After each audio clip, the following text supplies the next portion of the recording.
Bonjour et bienvenue dans un nouvel épisode du podcast Matego, podcast où avec Mehdi, on a voulu tout simplement créer un espace de parole sincère et honnête en invitant des entrepreneurs, des sportifs et en l'occurrence des artistes. Parce que Matego est né de ce point de vue-là, c'est-à-dire soutenir et accompagner dans tout ce que vous pouvez faire. Merci à vous de nous suivre, merci à vous pour la force que vous nous donnez.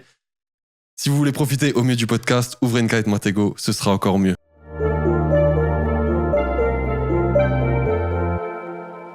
Aujourd'hui, je suis très content car on accueille Durden. Durden, comment ça va? Salut, ça va? Tu vas bien? Ça va, merci. Ça va. Content d'être ici. On va pas faire genre, on se parlait pas depuis tout à l'heure et tout. Ça fait quelques temps qu'on papote parce qu'on a pas mal de choses à dire. Merci en tout cas d'être venu. Merci pour l'invitation, un honneur. Franchement, je vous l'ai dit, ça me fait vraiment plaisir d'être là. Donc, Ça s'est fait très vite. Merci à Arès pour la mise en relation en plus de ça. Big up. Big up à Arès. Big up Wahi. Durden, t'es là aujourd'hui parce que t'as quelque chose de grand qui est sorti. Ouais, quelque chose dont je suis très fier. Et quelque chose dont t'es très fier. Très fier. Sur lequel on va pas mal discuter. Mais là, avant qu'on... Magnifique. Festival Mike et Cam. J'ai mis le merch. Magnifique. Avant qu'on rentre dans le vif du sujet, Durden, on aimerait savoir qui es-tu, qui y a derrière le rappeur qu'on a pu voir par exemple à Nouvelle École ou dans ce nouvel album. Moi je m'appelle Ryan. Je suis un Algérien, Marocain, Français. Ok. Je suis né à Lyon. J'ai grandi à Lyon. Ensuite, je suis parti à Casablanca à l'âge de 10 ans. Donc, j'ai vécu la moitié de ma vie à Lyon, la moitié de ma vie à Casablanca. Là, ça fait depuis 2012 que je suis rentré en France pour mes études. Et moi, à la base, pas du tout destiné à être artiste, justement pas. Plutôt destiné à mettre une cravate dans un bureau et à passer des coups de fil. Et finalement, le destin a fait que la passion l'a emporté sur la raison, on va dire. Magnifique. Et du coup... le cœur avant le mental. Exactement, le cœur avant le mental. Enfin si, parce que ça joue aussi beaucoup sur le mental. Donc il y a du mental et du cœur dans ce que je fais. Mais ouais, c'est plus la raison logique qu'on voudrait pour toi que j'ai pas trop suivi. Donc artiste maintenant à plein temps, c'est mon métier, j'en suis très fier. Donc si je comprends bien, il y a Ryan de Lyon qui fait du rap et t'as Ryan Cherki de Lyon qui un fait artiste du foot, aussi. Ouais, exactement. Un artiste Artiste lui aussi. Donc en gros, Lyon et Ryan, c'est une histoire d'artiste. Frérot, je suis sûr qu'il y a un truc, il y a une connexion là. En plus, ça s'écrit pareil. Ouais, tu supporter lyonnais aussi. Exactement. Du coup, comme je te l'ai dit, bien sûr. T'es mon invité préféré. Voilà, il sait. Parce que je suis supporter lyonnais aussi. Ça fait plaisir. Je reviens sur ce que tu nous as dit par rapport justement au fait que tu as grandi en France, que tu as passé aussi 10 ans de ta vie au Maroc, c'est bien ça? J'ai fait mon collège et mon lycée là-bas. Ton collège et ton lycée au lycée. Et j'ai bien bossé le truc, du coup j'ai vu que tu étais dans l'école française à Casablanca. C'est ça s'appelle le lycée Lyoté. Ok. Et là-bas par rapport à ça, c'était comment? Le lycée Lyoté, faut savoir que ça a une réputation au Maroc. Pas qu'au Maroc, parce que maintenant, même en France, c'est devenu un peu connu. C'est le terme qu'on utilise pour les étudiants de ce lycée, c'est les kilimini. Ok. Le mot kilimini en arabe, il vient de qu'il est mignon. Et en gros, c'est des petits bouts de chou, quoi, des fils à papa-maman, avec des chauffeurs. Ce qui était ton monde. C'était mon monde. Moi, j'ai grandi... Enfin, mon père, en fait, il est prof là-bas. Et il a eu un poste, en fait, quand on était en France, une proposition de poste à Casablanca. Et il a dit OK. Donc moi, je me retrouve... je suis fils de prof de maths, avec des fils de ministres, des fils de grands chefs d'entreprise, des fils de gens dans le gouvernement. Il n'y a pas uniquement que ça. Il y avait des mecs comme moi, il y avait même des mecs qui avaient des situations compliquées. Bref, c'est juste que j'étais dans un univers et un environnement un peu spécial où il n'y avait pas trop de connexion avec la réalité que j'avais vécue en France. En fait. Parce que tu qualifies justement ça de schizophrénie sociale et culturelle, c'est bien ça? Ouais, totalement. Moi, je viens à la base de Vénissieux. Ensuite, on a déménagé à Villeurbanne, à Lyon, qui sont la banlieue lyonnaise. Et arrivé à Casablanca, ça a été un peu un choc. Déjà parce que tu changes de pays, tu changes de continent, tu changes de langue. Bon, je suis d'origine marocaine et algérienne, donc on va dire que c'était pas non plus un dépaysement total, mais rien à voir avec ce que j'avais connu. Et même encore aujourd'hui, quand je vais au Maroc, c'est un autre monde par rapport à ce que je vis en France. Tu vois ce que je veux dire? Je suis dans un confort au Maroc, pour moi c'est chill, la vie elle est belle, alors qu'en France, c'est une autre réalité bien plus dure. On pourrait penser totalement l'inverse. En vrai, quand tu sais pas, t'as l'impression que, mais au final, bien sûr. témoignage fait que... Et par la suite, du coup, t'as continué les études. Alors Et- ouais, moi j'ai continué. En 2012, je suis arrivé pour les études en fait. Ok. Et du coup, c'était des études de quoi? Alors au début, j'ai fait GEA, je sais pas si ça C'est dit quelque gestion chose. des entreprises et des entreprises administrations. Exactement. J'ai fait GEA et ensuite après l'IUT GEA, j'ai fait une école de commerce. Voilà. École de commerce, j'ai passé le concours passerelle. Ok. Ouais, c'est ça. Je sais pas, ça existe toujours le Ouais, concours il me passerelle. semble, ouais, il me C'est semble. toujours ça. Sauf que c'est devenu un autre délire, j'ai l'impression, un peu les écoles de commerce maintenant, mais j'avais le rêve, moi, d'être un grand chef d'entreprise, un grand directeur commercial. Rappeur, c'était un kiff, c'est tout. Parce que tu rappes depuis longtemps. Et il me semble que, vu que j'ai bien bossé le projet, depuis tes 5 ans, t'écris des contes. C'est ça? Ouais, c'est ça. Depuis que je suis tout petit. Alors, quand j'étais vraiment gamin, j'écrivais des histoires, tu vois.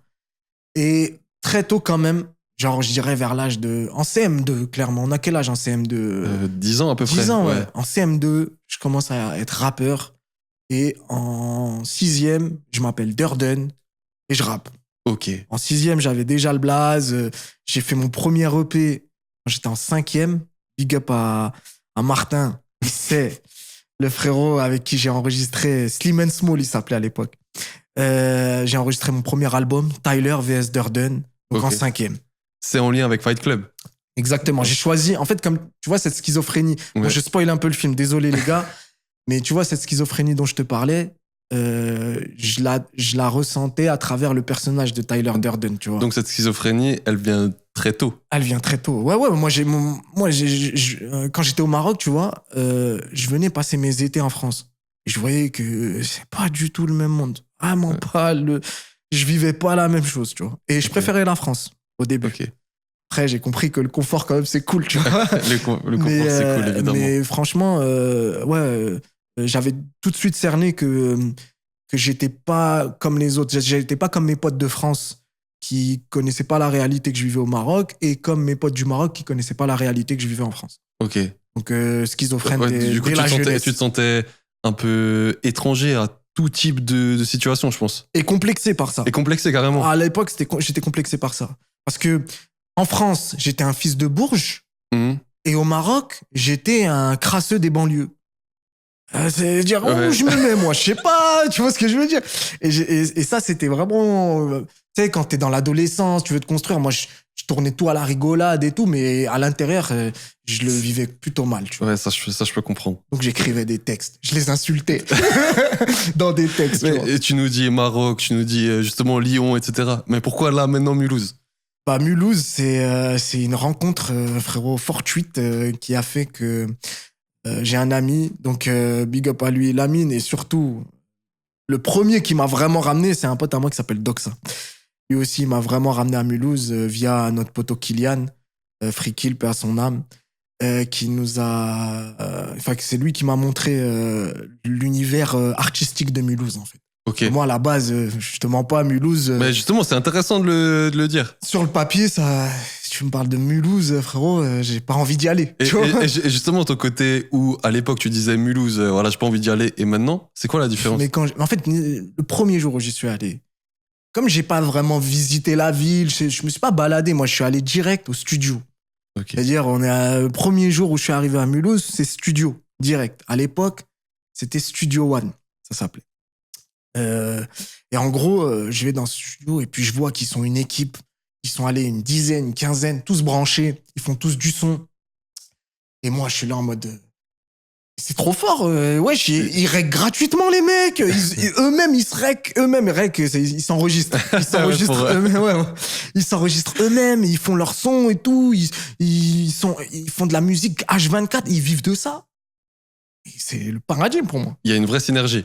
Et incroyable, même. Et ça fait plaisir à entendre parce que tu vois, même des gars qui viennent de Colmar, ils disent ouais, Mulhouse, ça dégoûte, tu vois. Ouais, Donc- mais sur le papier, je comprends. Mais en fait, tu peux pas le savoir si tu viens pas le vivre. Ouais. Tu vois ce que je veux dire? Clairement. Et ça, je l'ai expérimenté avec d'autres mecs, hein.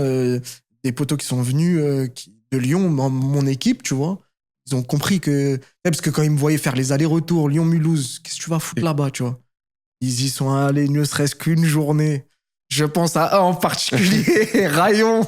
Il a élu domicile à Mulhouse, le frérot. Ok. Enfin, il habite pas ici, mais il est tout le temps là. Ok. Et tout le temps là. Et il kiffe la synergie, l'énergie il y a une vibe dans cette ville qui est un peu particulière, je trouve. Mais en vrai, ça fait depuis quelques temps maintenant, grâce à des personnes qui font bouger un peu la ville, comme Arez et Sabri de C'est la Teuf, comme Hello et Arnaud de Mulhouse Festival. T'as Exactement. justement ce truc où on se dit, écoute, vas-y, on essaye. Tu vois. On essaye et on regarde. Et je pense que ça vient...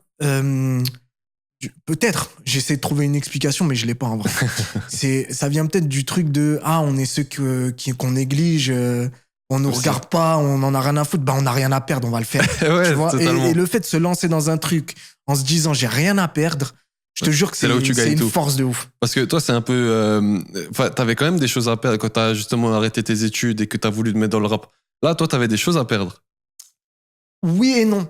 Parce qu'en fait, j'avais des choses à perdre pour les gens. Mais moi, là, c'était mort. En fait, t'avais le matériel à perdre. Et parce que tu sors d'un bac plus 5, tu pouvais avoir un vrai taf. C'est ça. J'avais un vrai poste. Enfin, on allait me proposer un vrai poste, un vrai truc stylé, tu vois. Et justement, j'ai regardé une interview où tu disais, en fait, j'ai pas dormi. Ouais. J'ai pas dormi parce que ça te stressait. Stressé de fou. Parce que tu sentais que c'était pas ce que tu devais faire. Ouais, et surtout, il fallait que je rentre dans le rôle. Et donc, pour rentrer dans le rôle, il fallait que je me conditionne. Donc, je suis là, je passe la nuit à regarder le mur. Comme un ouf. Je regarde le mur, je suis en train de gamberger. Je dis, attends, je vais être habillé comme ça. Quand il va me serrer la main, je vais me prendre un thé. Vas-y, moi, j'ai mon poteau, il travaille chez But. Donc, comme moi, c'était directeur national des ventes, le poste. Ouais, costaud. Truc super solide, il demandait 15 ans d'expérience, frérot. 10 ou 15 ans, je me rappelle plus. Il demandait une grosse expérience, moi j'en avais 3. Je leur ai dit, mais je vais tout arracher, vous inquiétez pas. Et ils m'ont pris. Donc moi je gamberge, je dis, attends, mais mon poteau il travaille chez But, donc je vais commencer à voir avec lui, il est acheteur, donc mes produits, je vais essayer de les envoyer vers lui. J'envoie des messages à mes potes à 2h du matin. Ouais, je vais bientôt rentrer dans une boîte, là, j'ai un produit, qu'est-ce que t'en penses? Frérot, c'est quoi cette vie? Si ça commence alors que j'ai même pas fait mon premier jour, t'imagines les jours où c'est le stress maximum? Oui. Ouais, de ouf. Et là ça a été un déclic pour toi, je pense. Ça a été un déclic. Honnêtement, avec le recul, je pense qu'il y a eu un coup de stress qui m'a fait tout envoyer en l'air. C'est-à-dire même le rap. C'est-à-dire à un moment, j'ai eu besoin... Alors ça a duré peut-être une semaine, quelques jours, tu vois, où je voulais plus rien faire. Mini-dépression, quoi. Ouais, c'était en mode... là, je veux... Parfois là, alors, vraiment, c'est pas le cas, mais genre, je veux disparaître, tu vois. Je veux me... Hiberner. Ouais, voilà, hiberner. je vais aller sur une île déserte et plus donner de nouvelles, tu vois. Et en fait, je me suis rendu compte que tu fais un truc depuis que t'es gamin. T'es fort dedans. Les gens, en tout cas, qui te fréquentent, ils te disent que t'es fort dans ça. Et surtout, ça t'anime, c'est une passion. Oui. Moi, c'est ma life. C'est ma life. Le rap, c'est ma life. Ça veut dire, vas-y, on essaye. Juste, on essaye. Et ouais, je me suis lancé. Et tu t'es lancé comment? C'était quoi le premier jour où tu t'es dit, maintenant, je vais à fond? Qu'est-ce que tu t'es dit ce jour-là? Tu vas rigoler, mes frères. Alors que je rappe depuis que j'ai 10 ans. À ce moment-là, je dois avoir 25 ans. Je sais plus, 25 ou 26 ans. Ouais, 25, 26 ans. Et je vais au studio pour la première fois. Parce que Mulhouse et tout, ça vient après que j'ai pris la décision et tout, tu vois. Ça veut dire, je vais au studio, j'enregistre des sons. Avant, je l'avais fait 1 ou 2 fois. J'étais passé avec des potos qui, eux, enregistraient. Donc, je me suis posé avec eux. Vas-y, on enregistre et tout. Mais c'était la première fois que je me dis, là, je vais le faire sérieusement. Je vais prendre des morceaux, les enregistrer, les sortir, faire des clips. Donc, ça commence par ça. Tu vois. Je dis, ça y est, c'est l'heure. Faut aller au studio. J'essaye de choquer les ingé-sons. Je me dis, ouais, quand je rentre dans le studio, faut que l'ingé-son, ils se mettent à pleurer derrière la machine. Et c'est arrivé ou pas? Pas du tout. Pas du tout. Parce que j'étais encore amateur. Tu sais, t'as beau freestyler depuis que t'es gamin. Donc, moi, je vais me jeter des fleurs, mais j'écris bien, tu vois, parce que je l'ai perfectionné. Et passer derrière le micro et tout, c'est un autre exercice, une autre épreuve. C'est clair. Ça demande de la confiance en soi, ça demande de maîtriser sa voix, sa respiration, c'est avoir la vision sur ce que tu veux sortir. Et justement, est-ce que tes études d'école de commerce, etc., stratégie marketing, comme tu le dis aussi dans tes sons, est-ce que ça t'aide à l'instant T? Alors, à l'instant T, à ce moment-là, pas trop, parce que je suis pas encore dans la structure, je suis pas encore en train de me professionnaliser. J'apprends. Ok. Tu vois, je suis vraiment dans mes marques, j'apprends à enregistrer des morceaux au studio. Et par contre, ce côté études et école de commerce, il vient dès que je commence à devoir créer mon entreprise, dès que je commence à devoir réfléchir à des stratégies marketing. Et on va dire un truc principal que m'a appris l'école, et pour le coup, je suis très content de ça, c'est de sous-traiter quand tu ne maîtrises pas quelque chose. Tu vois?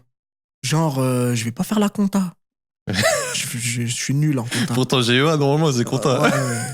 N'en parlons pas. J'aurais dû faire TC. Ouais, c'est ce que j'ai fait. Ouais, j'aurais dû faire ça. À l'époque, je les jalousais. Mais en gros, je sais pas faire de la compta. Je vais pas m'inventer comptable. C'est quelque chose de sérieux. C'est un vrai métier, ouais, on c'est clair. sous-traite.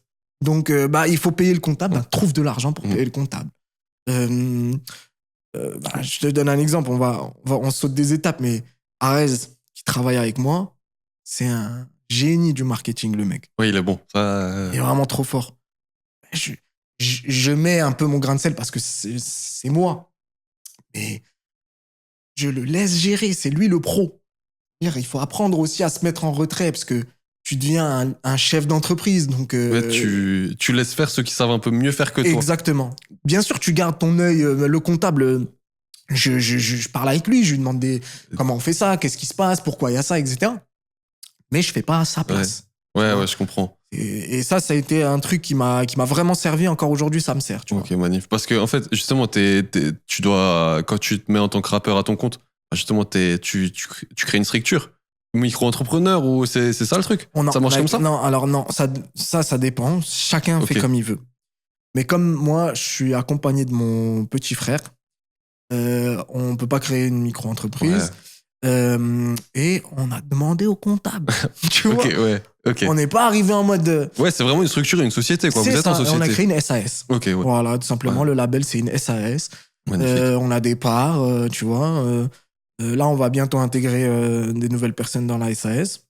Magnifique. Dont notre frérot Arez, bien sûr, qui a toute sa place, dont Najon, qui est la première personne qui a cru en moi musicalement, tu vois, ce moment de dépression là, où je savais pas quoi faire, je faisais que rapper. Le seul qui disait mais tu vas percer, tu vas devenir fort et tout, c'était mon poteau Najon. Magnifique. Big up à lui du coup. Big up, mais plus que big up à lui. Et donc voilà, avec cette équipe, on avance ensemble. C'est une entreprise. Parce que en fait, ce côté-là du game, cette vision-là, on s'en rend pas compte. Nous, pour nous, les rappeurs, c'est des gars, ils font des sons, tu vois. Et en fait, on se rend pas compte de tout ce qu'il y a derrière. Donc, je trouve ça trop intéressant. Après, t'en as peut-être qui font ça. J'en connais. Ils font que des sons. Mais il y a quelqu'un qui s'occupe de la compta, il y a quelqu'un qui s'occupe de la strat, il y a quelqu'un qui s'occupe du marketing, il y a quelqu'un qui s'occupe du merch, il y a quelqu'un qui s'occupe des réseaux. Des fois, c'est le rappeur lui-même, quand il est multitâche, chaud. Ou quand il n'a pas le choix. Ou quand il n'a pas le choix. Et encore, même si tu as le choix, moi, je recommande quand même de s'épauler de gens, tu vois. Bien sûr. Aller les chercher, même si tu les connais pas encore, mais bientôt, tu les rencontreras, les mecs qui vont t'aider. Bien s'entourer. C'est ça, c'est important. C'est toujours la même chose. Et toi, et justement, ce game-là, est-ce que tu pensais quand tu as commencé le rap que ça allait être comme ça? Que ce soit au niveau de l'entrepreneuriat, parce qu'en fait, t'es rappeur mais entrepreneur aussi. Donc au niveau de l'entrepreneuriat et surtout au niveau de tout ce qu'on voit dans le rap. Ouais, moi je savais. Tu savais? Je savais depuis que j'étais gamin. Parce que j'ai eu de bons exemples. J'étais à bonne école. Moi, je suis un passionné de Gin Records. Je sais pas si ça te dit quelque chose. Ça me dirait.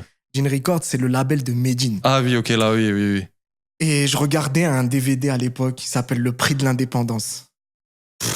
Je devais avoir 15 ans, tu vois. Et en gros, dans Le Prix de l'Indépendance, ils se filment, en gros, ils expliquent c'est quoi le label. Donc, t'as chacun des membres du groupe, c'est des mecs, tu sais, ils les dédicacent dans les morceaux, ou bien ils sont en feat. Par exemple, il y avait Boucher Double, qui sont Brave et Tiers-Monde. Ils sont donc les mecs qui étaient tout le temps avec Medine. Donc, ils le backent sur scène, ils font des morceaux avec lui, eux aussi font leurs morceaux à côté. Et en fait, tu te rends compte que... d'ailleurs, je parlais de ça avec lui il n'y a pas très longtemps. Mais Brave, c'est celui qui faisait les logos sur les t-shirts parce qu'il est infographiste. Medine, c'est celui qui fait le marketing, la stratégie commerciale, parce qu'à la base, il a fait des études de ça. Salsa, qui est aujourd'hui le patron de Warner, de AGA, de Atlantic, bref, un des mecs les plus influents de l'industrie. Bah, c'était un mec, il gérait ce label, il gérait la marque de vêtements, etc. Et il t'expliquait en fait que les mecs que tu vois rapper sur scène, bah, ils ont une autre, Ils ont une tâche. équipe. Ouais, ok. C'est-à-dire, lui, il rappe, mais il fait la com. Il rappe, mais après, il répond à ses mails. Exactement. Ok. Et donc, j'avais direct compris que l'indépendance avait. Bah, le titre, c'est le prix de l'indépendance. Ça a un coût. Et je savais que c'était l'investissement personnel. Tu vois. Ok. Donc, ça, j'étais au courant. Alpha 520, frérot. Alpha 520, je sais pas si tu connais, Si, Ghetto si. Fabulous Gang, c'est des mecs qui ils m'ont appris que, en fait, un rappeur, il bosse. Jay-Z. Ouais. Jay-Z, frérot, il vendait ses CD à l'arrière de sa voiture, il vendait lui-même ses vêtements. Il t'expliquait, il était accompagné de son poteau. Comment il s'appelle déjà? Putain, il est connu de ouf, son Ouais, associé. Je me rappelle plus de son nom. Et à deux, il t'explique en fait qu'il y a un métier derrière rappeur. Donc ça, je le savais déjà. Pour ceux qui sont vraiment branchés rap de Ouais. ouf, tu sais que les indépendants, c'est des chefs d'entreprise. Parce que tu vois, moi, j'écoute beaucoup de rap, je consomme beaucoup, j'aime beaucoup. Mais tu vois, ça, je m'en doutais pas. Tu vois. Je me suis pas dit derrière, c'est des chefs d'entreprise. Parce que, en fait, t'as aussi la société qui pense que, tu vois, rappeur et footballeur, ça va un peu ensemble. Tu vois un peu le truc? Pas du tout. Tu vois ce que je veux dire? C'est-à-dire, un rappeur, il fait du rap, il fait que ça. Un footballeur, il fait du foot, il fait que ça. Et justement, les restreindre à ça, bah, je trouve ça vraiment triste. Et c'est cool que t'en parles. Ouais, c'est. Bah, tu vois, c'est surtout dans les interviews des rappeurs et tout, quand tu captes que les mecs. Comment il en est arrivé à là, il t'explique en fait. La plupart, ils cachent pas ce côté. C'est juste que peut-être que ce qui est mis en avant par les médias, la société même, c'est le côté bling-bling du rappeur. Exactement. Tu vois ce que je veux dire? C'est dommage. Mais t'entends Booba parler dans des interviews à l'époque, il parle de Talak Records, il parle du 9-2i.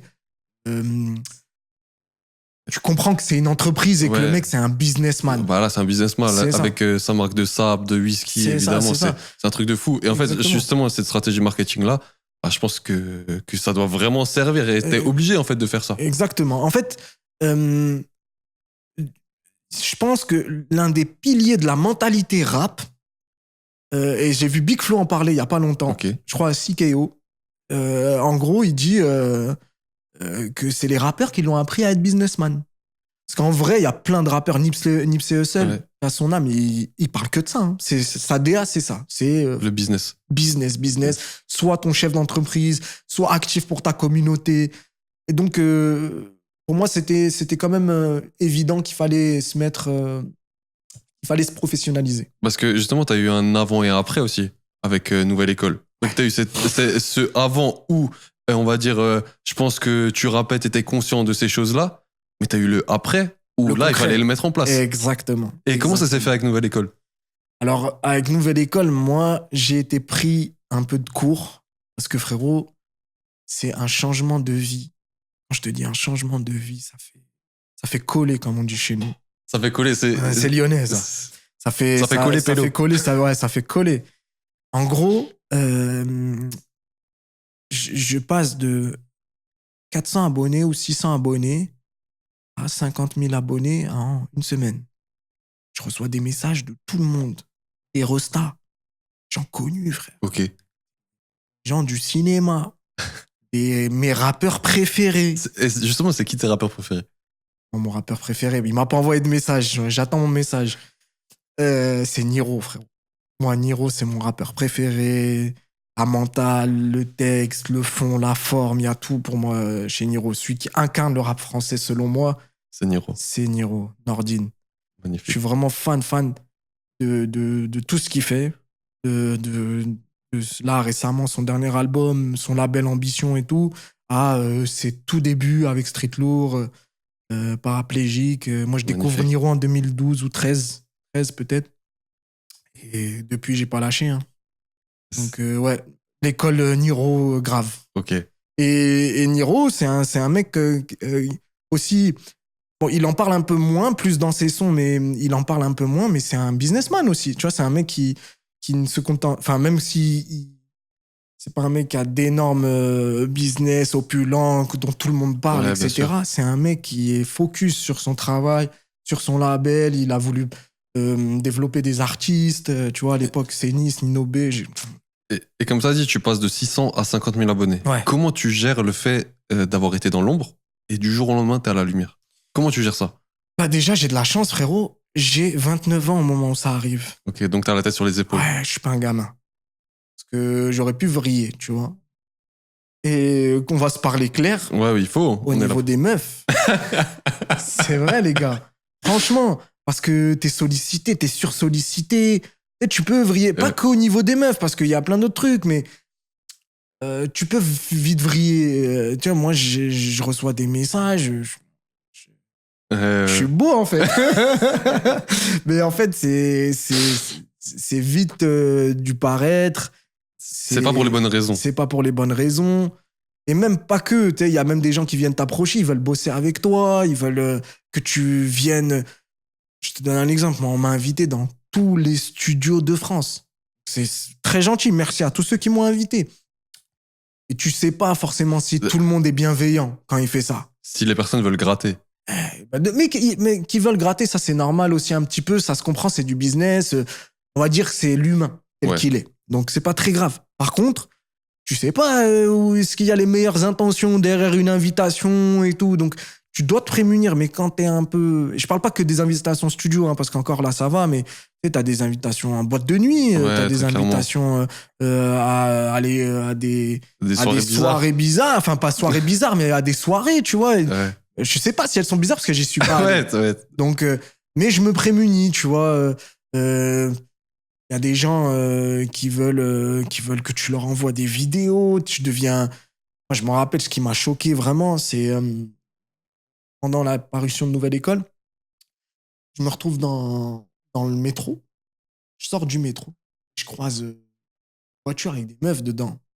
Elles s'arrêtent, elles pilent. Et elles se mettent à hurler. Et il y en a deux, elles pleurent.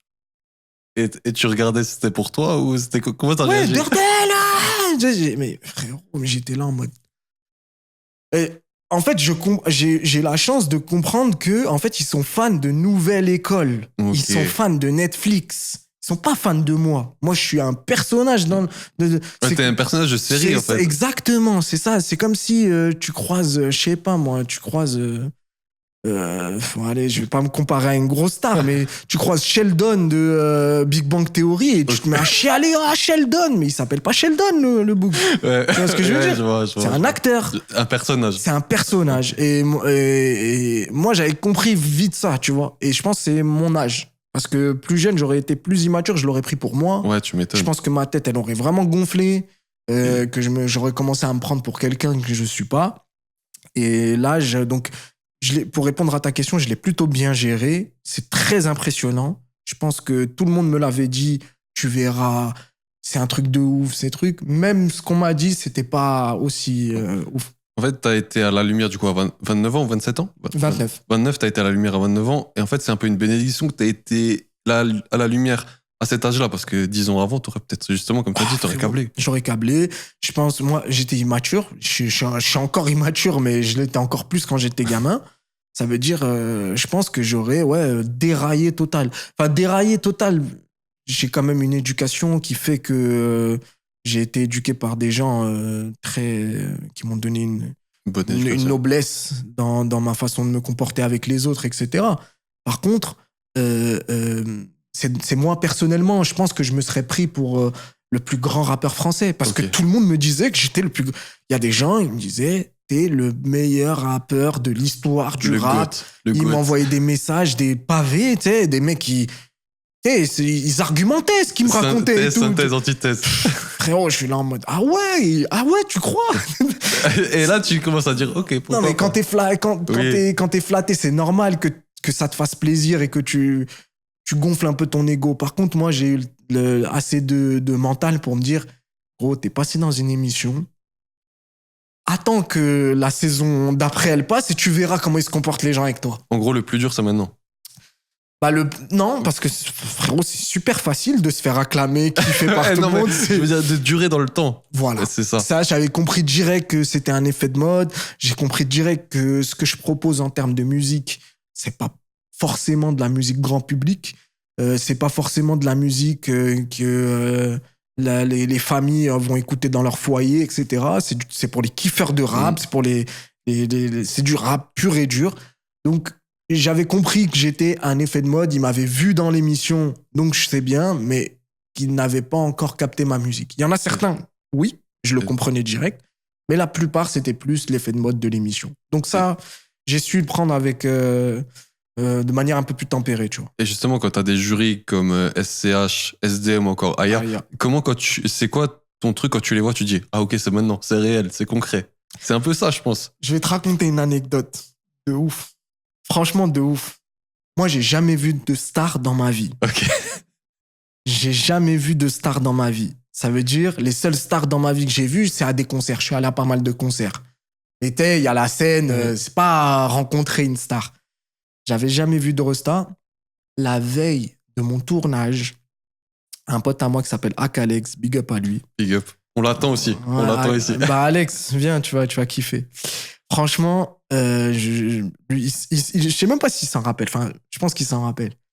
Mais j'avais un concert la veille, un petit open mic, un truc chill, tu vois. Et à la fin, il me dit, frérot, viens, on va chez un pote à moi. Ok, on va chez ton pote. Je roule avec lui en vélo dans Paris. On arrive devant un appart cool, tu vois, mais bah, on descend les escaliers et tout. Et là, je vois sur un canapé, frérot, Djibril Cissé, Sosomanes, posé, frère. Djibril Cissé, Sosomanes. La veille, hein. Moi, j'ai jamais vu de star de ma vie. Ok. Je suis comme ça. Tu dis bonjour, tu le vois ou pas? Non, mais je bug, frère, je bug carrément. Salut Soso, salut Djibril. Choqué. Et en gros, Alex était branché avec Djibril parce qu'il est DJ lui aussi, etc. Fallait voir, hein, Djibril Cissé, il voulait faire écouter des trucs à Alex et tout.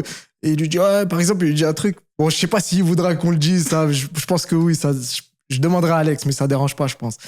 Il dit, Djibril, il lui dit, moi je vis entre la Corse et Liverpool et tout. Alex lui dit, pourquoi tu vis à Liverpool, gros? C'est nul cette ville.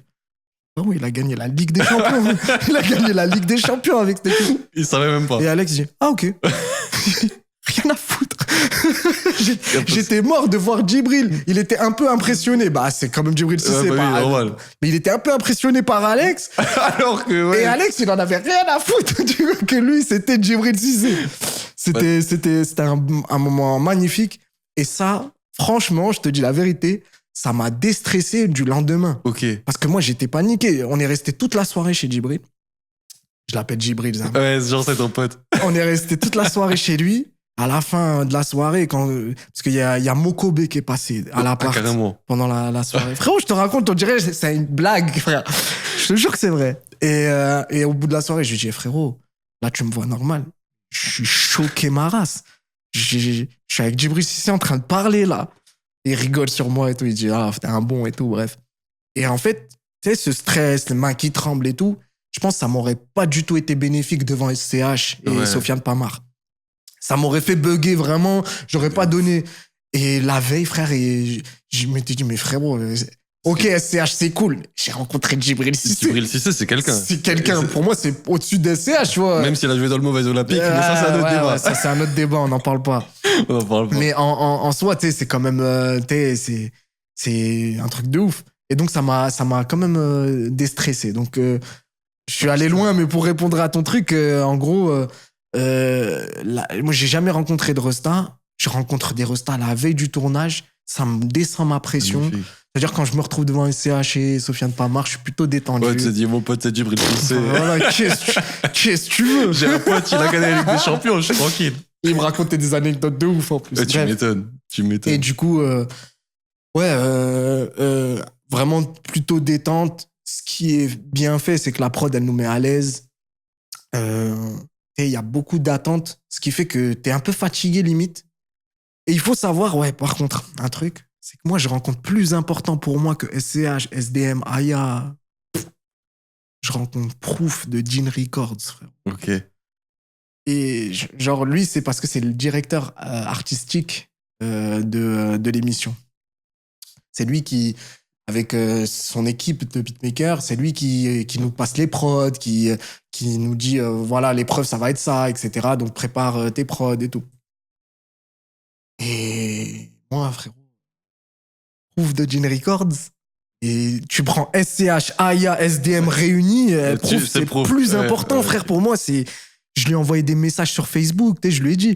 Je lui ai envoyé des messages sur Facebook quand j'étais gamin et tout. Incroyable. Je rêvais de les rencontrer. Incroyable. Et là, en plus, lui, comme il a le statut de directeur artistique et pas de la resta invité, frérot, il passe la journée avec moi. Incroyable. Et là, t'as beaucoup appris, je pense aussi, non? Frère, de ouf. De ouf. Et je pense qu'il a capté. Maintenant, c'est vraiment un frérot, tu vois. Il a capté ma passion pour le rap français et pour leur histoire, pour Gene Records, pour les rappeurs français qui ont fait des choses de son époque et tout. Et donc, moi, j'étais plus impressionné par Proof. J'ai même rencontré Rémi de Gene Records. Okay. J'ai rencontré son frère, Général. C'est des mecs, c'est les Avengers pour moi, frérot. Ok.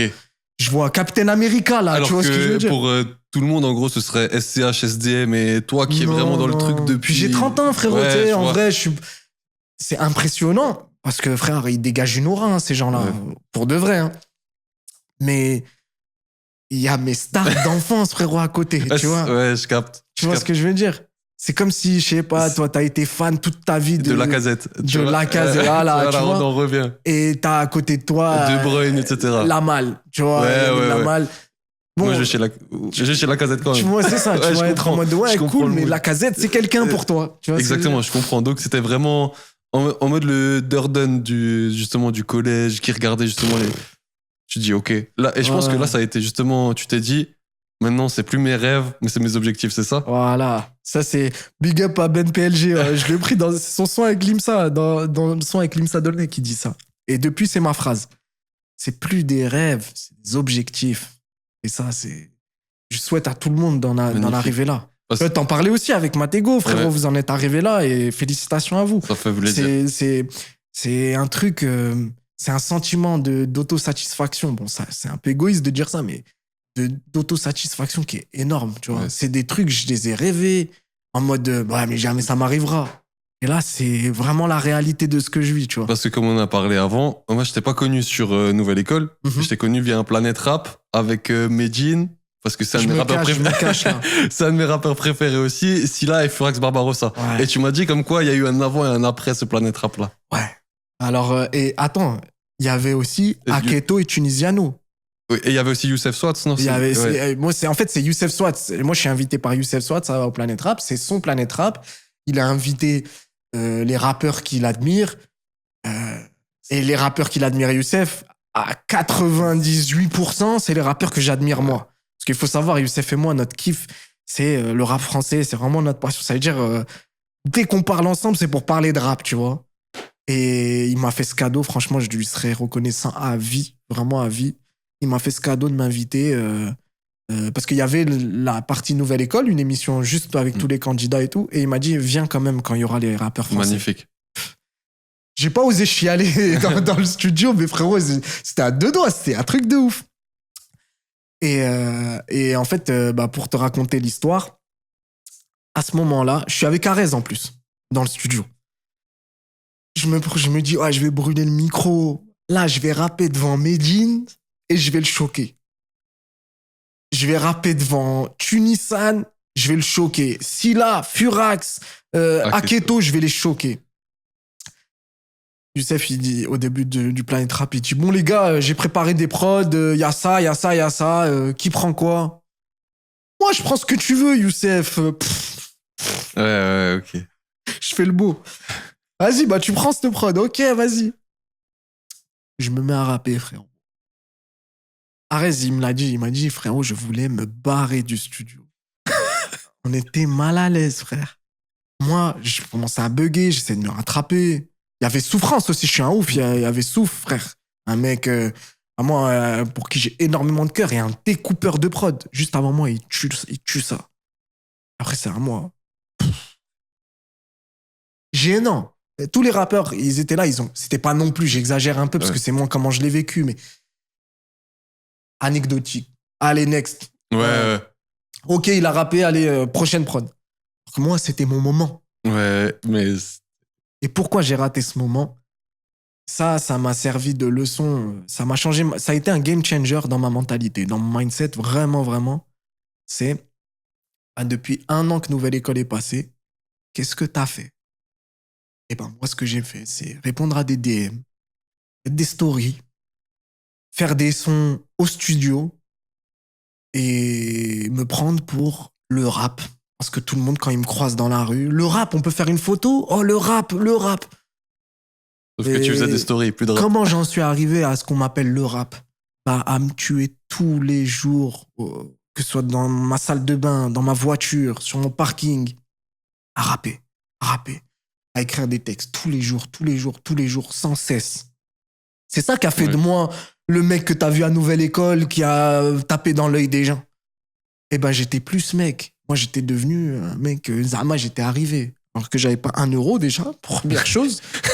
Et deuxièmement, que j'avais rien confirmé. T'as fait un freestyle de 1 minute dans une émission, les gens, ils sont refaits. Ok, mais... Et derrière? Ouais, derrière, justement, c'est le fait de perdurer. Donc, je te disais, ça a été game changer dans mon mindset. Vraiment, ça m'a changé mon mindset. C'est... frérot, t'as été connu, t'as été apprécié par les gens parce que t'étais un bosseur. T'as arrêté de le devenir. Là tu restes un peu dans ton confort et dans la fame de Nouvelle École. Exactement. Et heureusement que ça m'est arrivé dans ce cadre-là. Un freestyle à Skyrock, ça peut changer une vie, mais en même temps, si tu rates un freestyle à Skyrock, ça va pas te détruire ta carrière. Parce qu'il y en a tellement, surtout en ce moment en plus. C'est ça. On va pas dire, ah, regardez, il a raté, on n'écoute plus ce mec. Par contre, moi, dans ma tête, c'était important ce moment. Vraiment, c'était important. Et donc, du coup, je me remets en question dès la sortie du studio, dès qu'on sort de l'émission avec Arez. Et je dis, non, ça va plus être possible là, il faut que je retourne au taf, tu vois. Retourne sérieusement au taf. Et direct après, je me mets à bosser. Magnifique. Je me mets à enregistrer, à faire mes trucs sérieusement. Tu m'étonnes. Ouais. En vrai, c'est un mal pour un bien, du coup. Enfin, oui. Un mal pour toi. En vrai, c'est ça, c'est un mal que pour moi. Et honnêtement, ouais, ça a été très, très intéressant. Parce qu'après, les projets se sont enchaînés. Et là, il y a ce fameux projet dont tu as dit que tu es fier, Festival Mike et Cam. Ouais, je suis plus que fier. C'est vraiment c'est l'aboutissement de plus d'1 an de travail. Et même, c'est le résumé de tout ce qui s'est passé depuis Nouvelle École. Ok. Carrément le résumé de... Ouais. Parce que moi, il y a un son, enfin, comme tu nous as envoyé, il y a un son qui m'est vraiment... où je me suis dit, ok, il est dans un délire et j'ai vraiment kiffé, c'est Scam. Ouais. Et en fait, je sais pas si t'as vu là, on a donc à l'heure où on tourne, on est en train de faire la promo du festival Mike et Cam, un festival dans lequel il y a Soprano, il y a Yorsi. Mais c'est un scam. Il y a pas de festival, frérot. Arrêtez de croire tout ce qu'on vous raconte. En fait, le festival Mike et Cam, c'est l'histoire de 2 mecs qui veulent aller au festival Mike et Cam. Et ils veulent être vus. Et il y a ce personnage qui est incarné par moi. Il faut savoir aussi que toutes les voix que tu entends dans l'album, c'est moi. Tout, la scam et tout, c'est moi. Les voix que tu entends dans les interludes, c'est moi. Le mendiant, c'est moi. C'est moi et Lia. Donc j'ai modifié à Lia un peu ma voix.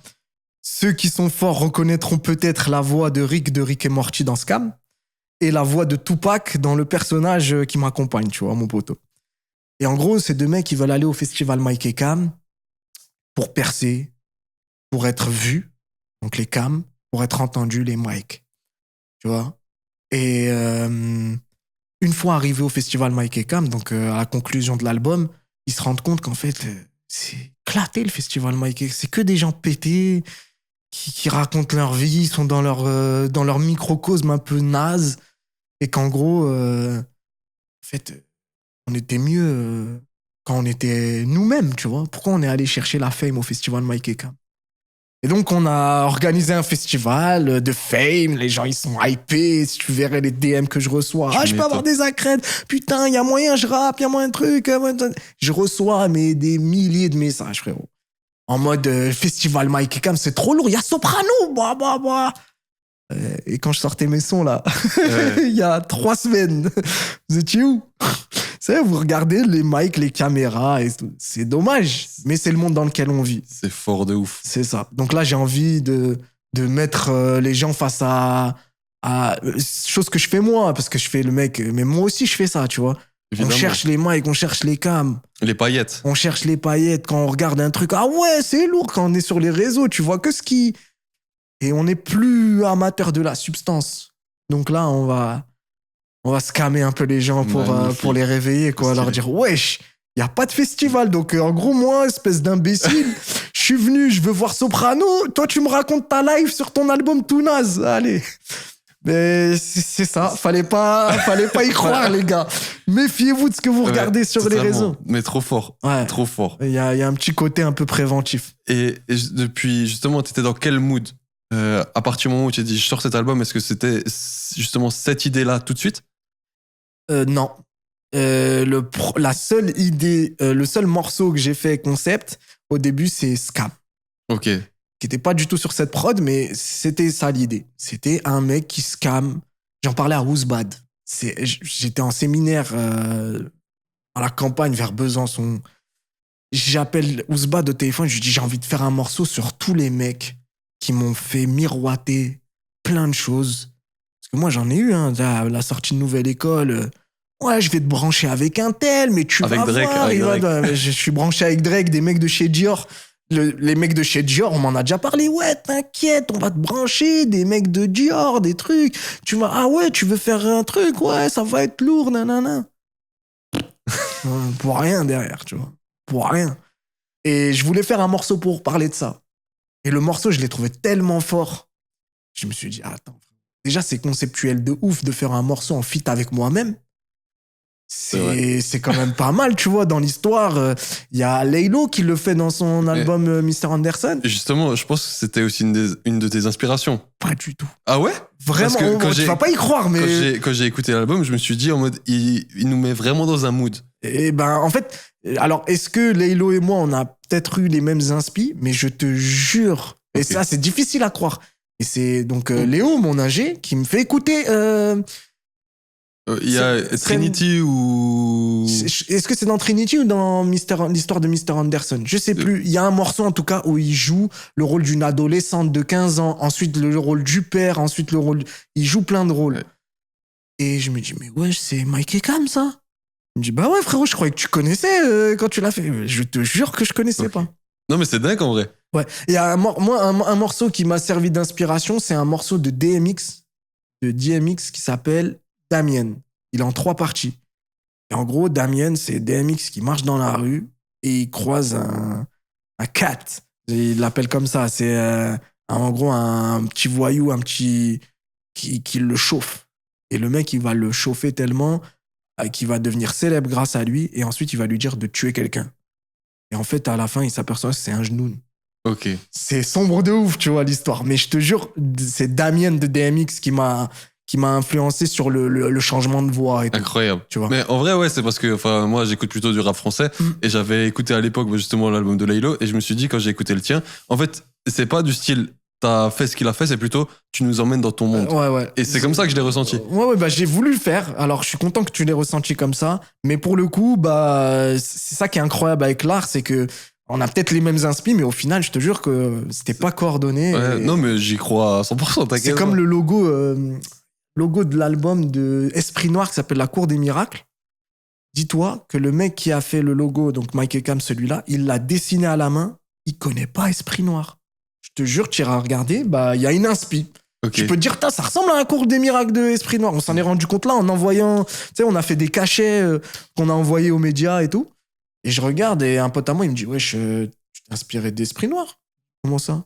Il me montre la photo, je dis, tu sais, en fait, c'est l'art. Et c'est ça qui est beau aussi. Après, en vrai, si ça correspond, c'est que t'as bien bossé. C'est ça. Quand c'est volé, de toute façon, ça se voit. Ouais. Tu vois, clair. Quand c'est inspiré et tout, tu vois que quand même, c'est pas le même délire. Comme par exemple pour le logo ou pour l'histoire avec Laylo, je trouve que, pour avoir écouté, hein, du coup, tu peux comprendre les inspirations communes et dire que même moi, j'ai été inspiré de ça. Bon, ce qui n'est pas le cas, mais tu peux le comprendre, mais tu captes quand même que c'est pas la même chose. Non, je suis totalement d'accord, c'est pas la même chose. C'est pas la même chose. Et justement, c'est fit sur cet album parce qu'il y a Ouzbad, il y a Turi, il y a Jeune Kev, il y a évidemment Sopra, et j'en oublie un, il me semble. Yorsi. Ouais. Et justement, Sopra, ça s'est passé comment? Parce que petite anecdote, moi, Soprano, c'est mon premier album de rap, et Mehdi, Soprano, c'est lui qui lui a donné envie de faire des clips de rap. Ok, c'est vrai? Incroyable. Ouais, bien sûr, au stade Vélodrome. Avec Pape Diouf. Incroyable, incroyable. Donc, en vrai, c'est ça, même quand. Parce Puisqu'il que. faut vivre un album incroyable. Je suis totalement d'accord. Ouais. Mais moi, mon premier album, c'était La Colombe. Ok. Avant, il y avait La Colombe et Le Corbeau, Ouais, qu'il a ouais. mis en C'est deux. ça. Et moi, c'était La Colombe en premier. Hiro, c'est Hiro Nakamura, c'est ça comment il Ceux s'appelle qu'on laisse à nos mômes, etc. Ouais, Tous ces ouais, sons bien sûr. hyper nostalgiques que Ouais. je kiffe de malade. Ok, ok. Et en vrai, nous, avec Mehdi, on était allés en Belgique voir l'usine de prod et je discutais avec Arez. Je dis, ouais, Arez, pour le podcast, justement. Et il dit, ouais, frérot, désolé, je peux pas, je vais avec Durden à Marseille, on va voir Sopra. J'étais incroyable, tu vois. Ça s'est fait comment avec Soprano? Alors, Soprano, frérot, je suis posé chez moi. Je reçois un DM. Frangin, ça va? Incroyable. Quoi? Mais bien sûr que ça va, frérot. Ça va très bien, Sopra. Et toi? Je me dis, bah écoute, je fais mon Planète Rap. Ça me ferait vraiment plaisir que tu sois là. Magnifique. Est-ce que ça te dit de venir? Mais frère, je suis devant, là. Je dors devant. Ça veut dire, frérot, il m'a invité à son Planète Rap. Vraie anecdote, hein, pour premier degré, j'étais persuadé qu'il m'avait confondu avec Youssef Swat. Ok. Je me suis dit, mais wallah, c'est vrai. Je me suis dit, non, Sopra, il a dû croire que je suis Youssef. Jusqu'à, j'arrive à Skyrock, frérot. J'arrive à Skyrock, je vois Souffrance. Putain, Souf, ça va, mon frère, et tout.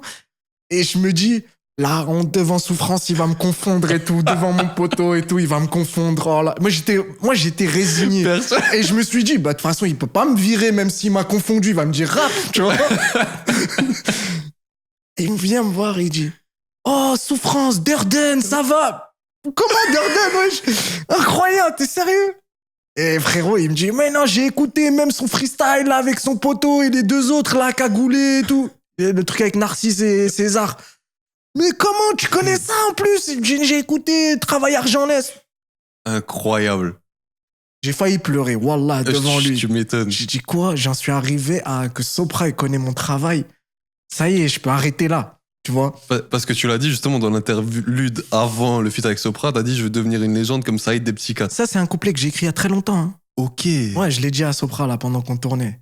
Je lui ai dit, frérot, tu vois là ce couplet? Parce que lui, il s'est dit, j'ai écrit le couplet parce que ça introduit le morceau. Pas du tout. Moi, j'ai écrit ça depuis très longtemps. J'ai écrit ça il y a des années. 2-3 ans.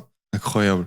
Et jamais j'aurais imaginé en écrivant ce couplet que je vais le rapper devant Sopra et surtout en intro de mon morceau avec lui. Trop stylé.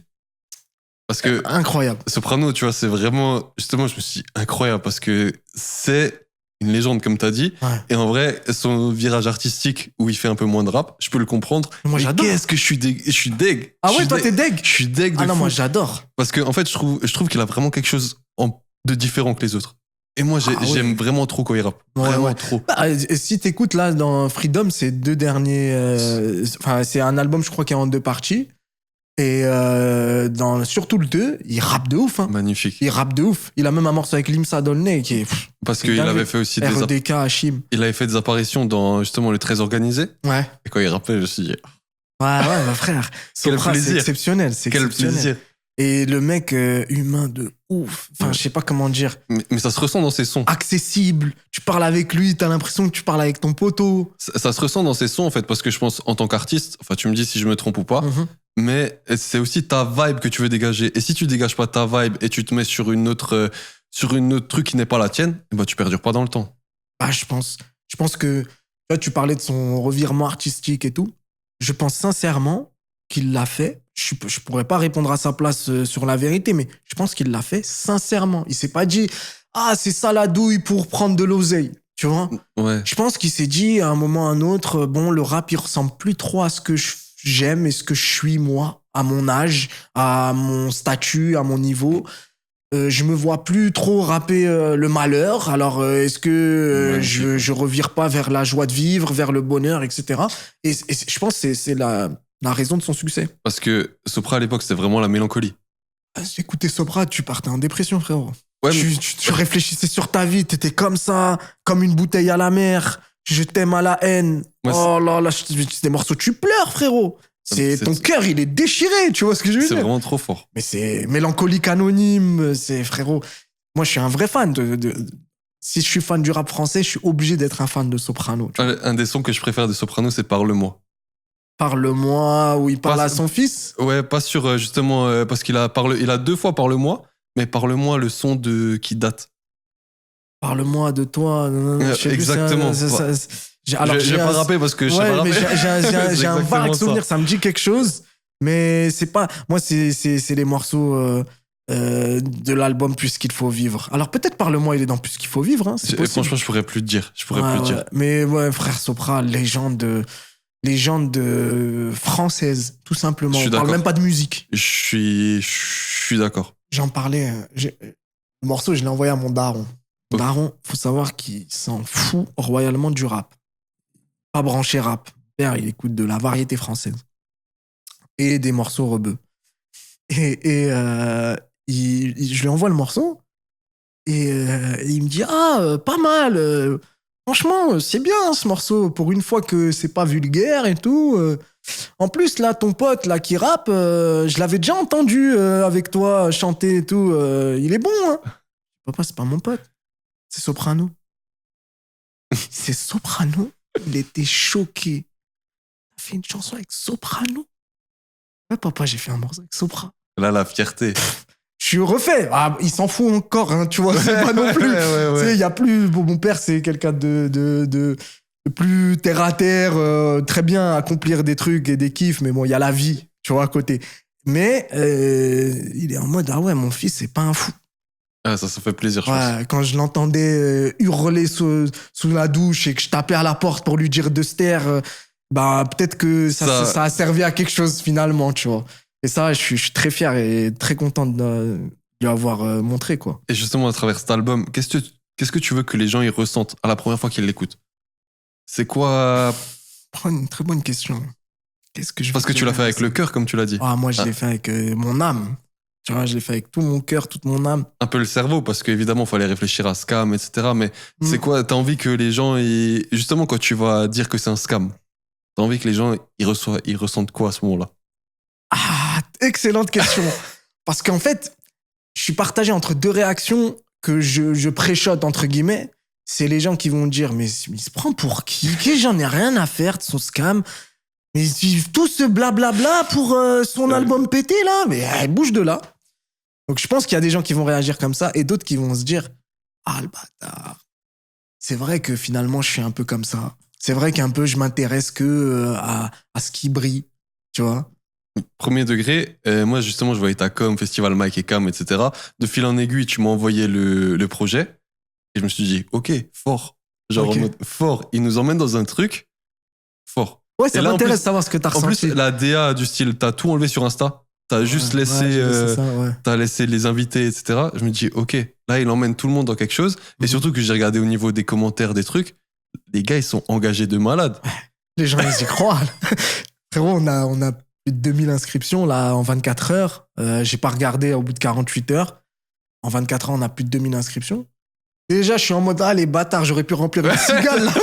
J'aurais même pu faire l'Olympia. Je crois que c'est 2000 personnes, l'Olympia. Ah ouais, en 24 heures, on a fait 2000. Ok. Bah après, c'est gratuit. Ouais, c'est toujours pareil.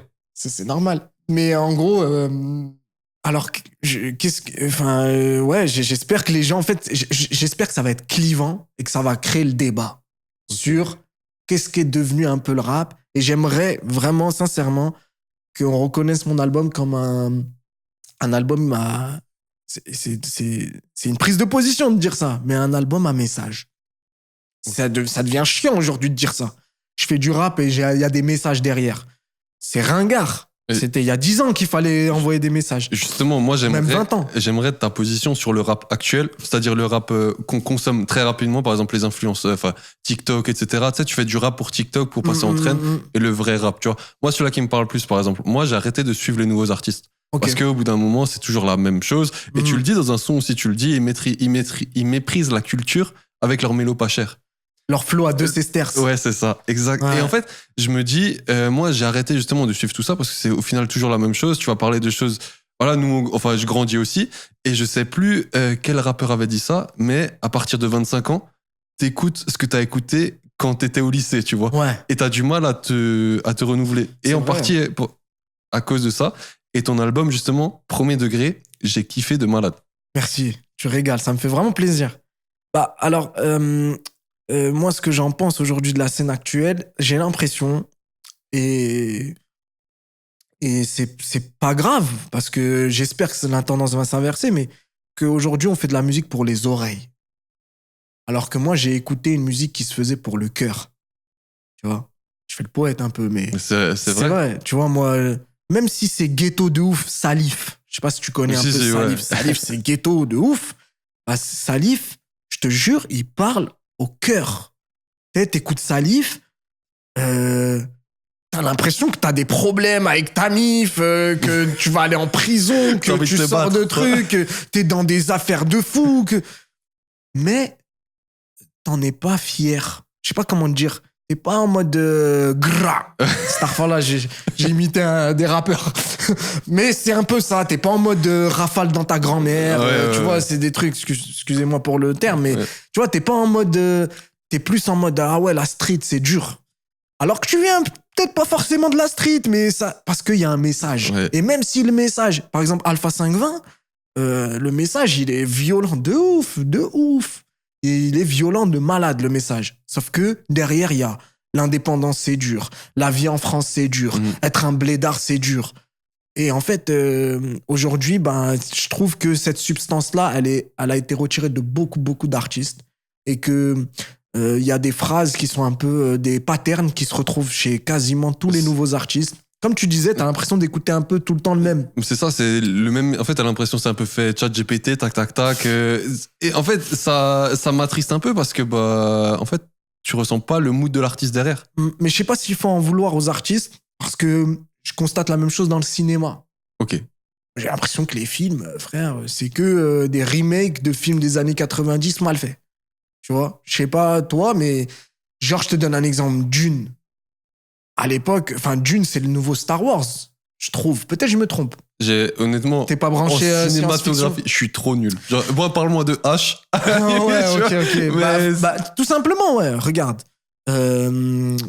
Malcolm, ils ont refait là, Malcolm. Ouais, j'ai entendu, ouais. Ça me hype pas du tout. Ça a l'air pété. En fait, il y a plus de substance. Pourquoi? Alors, je sais plus qui expliquait ça. C'est Gérard Jugnot, je crois. Il disait, frérot, aujourd'hui, les producteurs de films, ils perdaient de l'argent quand ils faisaient des films. 9 films sur 10, ils étaient pas rentables. Mais le film qui était rentable, il était tellement rentable qu'il remboursait l'industrie du cinéma à lui tout seul.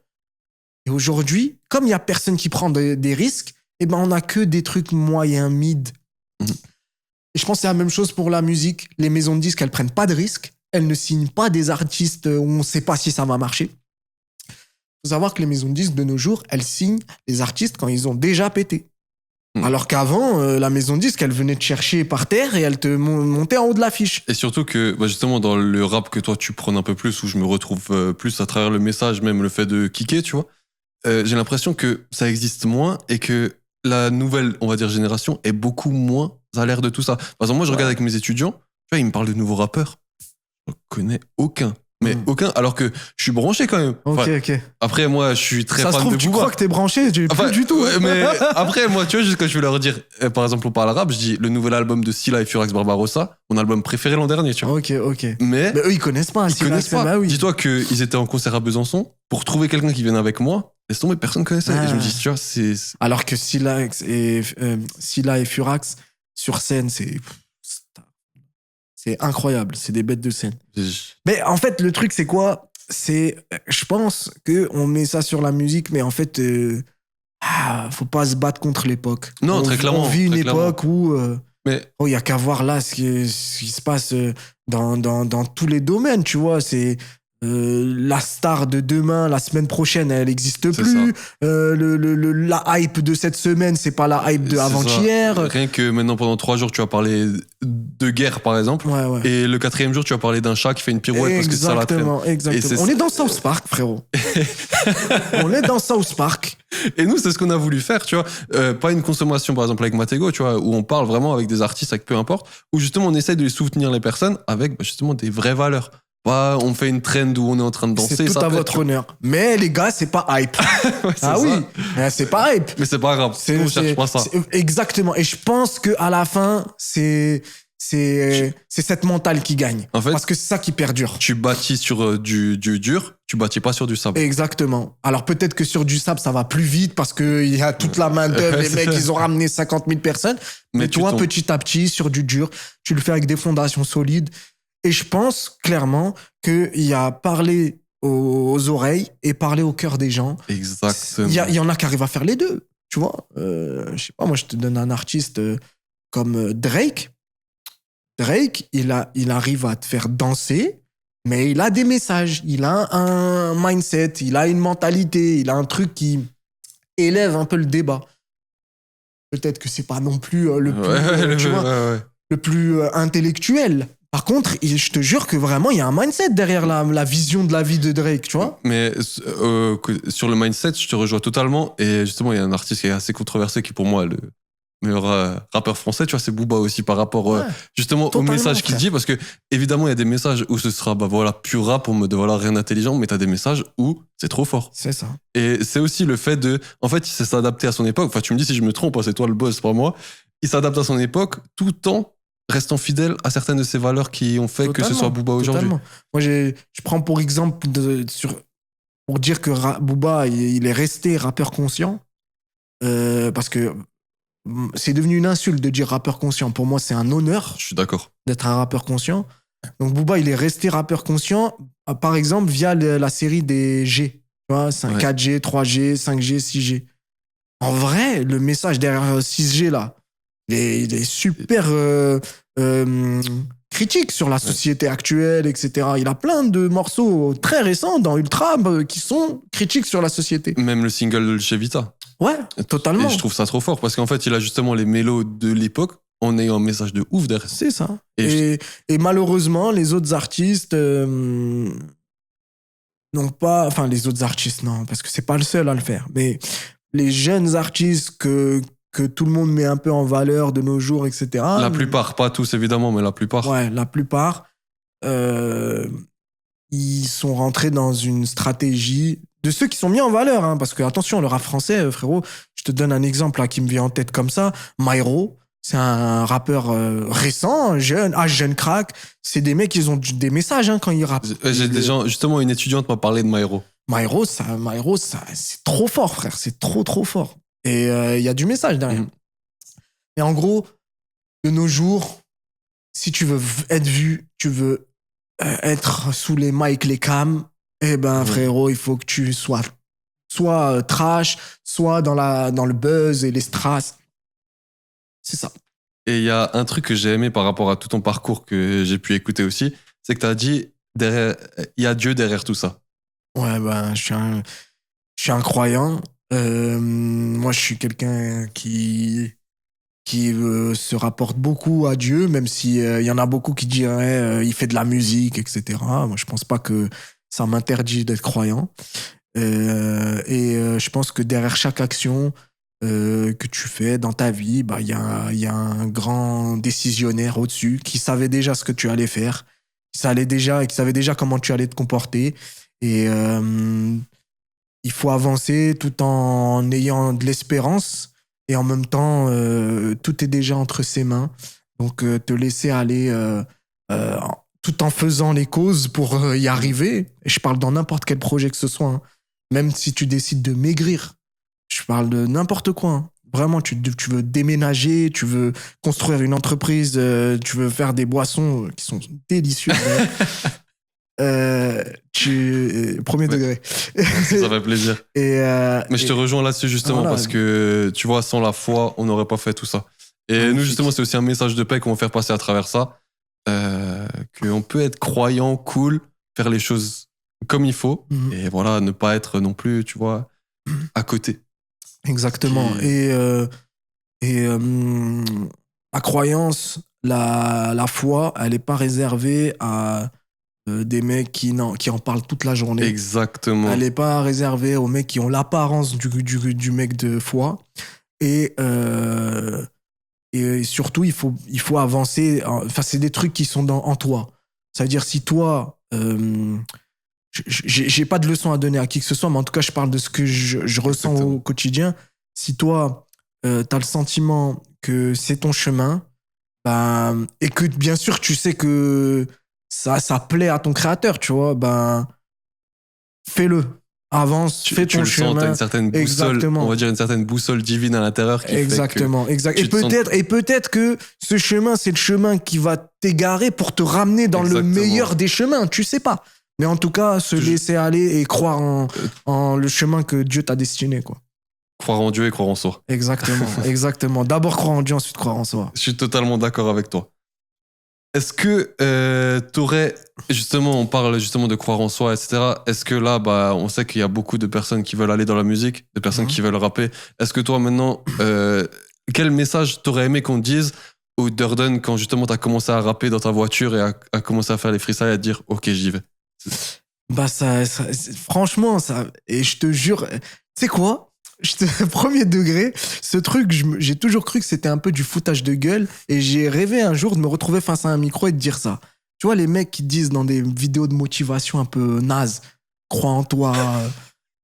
Mais wallah, ils ont raison. Vraiment premier degré. Ils ont vraiment raison. Et en fait, c'est un truc de ouf. C'est en gros, travaille. Ça, le premier truc. Même si tu crois pas en toi, travaille. Travaille et crois en ce que tu fais. Et comme il n'y a pas de vérité pour chaque profil, tu vois, travailler, croire en ce qu'on fait, le faire avec abnégation, discipline, détermination et amour, je te jure qu'à un moment, je pense, en tout cas, moi, c'est ce que je constate dans plein de mecs dans mon entourage pour qui ça marchait sur plein de choses. Hein, sur plein de choses. Je trouve qu'à un moment, ça tombe du ciel, frérot. C'est ça, tu récoltes ce que tu sèmes. Exactement. C'est le travail et la discipline dans ce que tu fais, une sorte de dévotion. Donc, c'est-à-dire le faire comme si c'était ta propre vie qui était en jeu. Ce qui est le cas. Ce qui est le cas, mais en soi, mais s'en rendre compte. Voilà, s'en rendre compte, parce que sinon, même vous, là, pour Matego, je te donne un exemple. T'aurais pu, à la première difficulté, te dire « Ah non, mais je retourne donner des cours et je vais faire mon oseille à côté, j'aurai mon taf. Qu'est-ce que je me perds de l'argent, je perds des heures. J'ai pas rencontré ma femme, j'ai pas fait d'enfant à cause du temps que je passe à faire ça. Là, je suis en train de gâcher ma vie. » Finalement, non. Tu vois ce que je veux dire? Peut-être là, je remets tout en question, j'arrête tout. Non, justement, ça veut dire... Je suis d'accord. Malgré ce genre de doute, etc., il faut le faire avec abnégation. Exactement. Quand tu as justement cette boussole intérieure qui dit de le faire. Et quand tu sauras quand arrêter, la boussole intérieure, elle te dira d'arrêter. Exactement. Tu vois ce que je veux dire? Et tu sentiras que tu es en train de forcer. Donc, pour les mots de la fin, travail et crois en toi. C'est bien ça? C'est ça. Travail et dévotion. Et surtout, allez streamer Festival Mike et Cam. C'est très très fort. Bienvenue au Festival Mike et Cam, les gars. On vous a scam. Merci beaucoup, Durden. Merci les gars. Franchement, c'était excellent. Parfait. Merci beaucoup. Nickel.